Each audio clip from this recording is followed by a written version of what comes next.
বিহারে বিরোধী জোটের ভোটার অধিকার যাত্রা অস্বস্তিতে ফেলে দিয়েছে শাসক বিজেপি ও জেডিইউ জোটকে। পাল্টা যুক্তি না পেয়ে এখন ব্যক্তিগত আক্রমণের রাজনীতি করছে বিজেপি। অথচ ইতিহাসে দেখা গেছে বহুবার কংগ্রেস নেতৃত্বকে অশালীন ভাষায় আক্রমণ করেছে বিজেপি। তার উপর বিজেপির ডাকা বিহার বন্ধে মানুষ সাড়াও দেয়নি, উল্টে বিজেপি কর্মীদের দেখা গেছে পথচারীদের মারধর করতে। রাজনৈতিক বিশ্লেষকদের মত, এইসব ঘটনা প্রমাণ করছে বিহারে দ্রুত জনসমর্থন হারাচ্ছে কিন্তু বিজেপি। বিহারে বিরোধী জোট ইন্ডিয়া ব্লকের ভোটার অধিকার যাত্রা শাসক বিজেপি জেডিইউ জোটের জন্য বড় রাজনৈতিক চ্যালেঞ্জ হয়ে উঠেছে।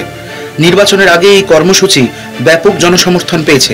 রাহুল গান্ধী কর্ণাটকের মহাদেবপুরা কেন্দ্রে ভোটার তালিকা থেকে নাম বাদ যাওয়ার ঘটনাকে তথ্য প্রমাণ সহ সামনে এনেছেন। বিশেষত দরিদ্র ও প্রান্তিক মানুষের মধ্যে ভোট চুরির বার্তা গভীরভাবে পৌঁছেছে। সুপ্রিম কোর্টও বিরোধীদের অভিযোগকে গুরুত্ব দিয়েছে, যা শাসক দলের অস্বস্তি বাড়িয়েছে।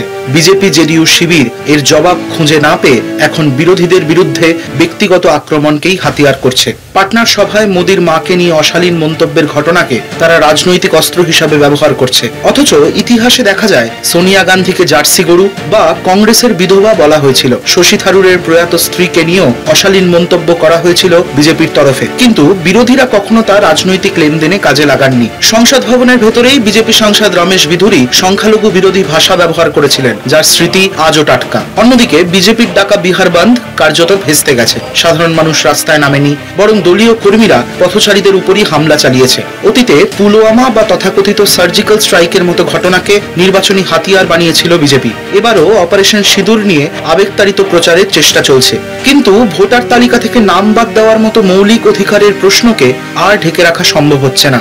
তাই বিহার নির্বাচন কেবল সরকার পরিবর্তনের লড়াই নয়, গণতন্ত্র ও সংবিধান রক্ষার জন্যও এক গুরুত্বপূর্ণ সংগ্রাম হয়ে উঠেছে।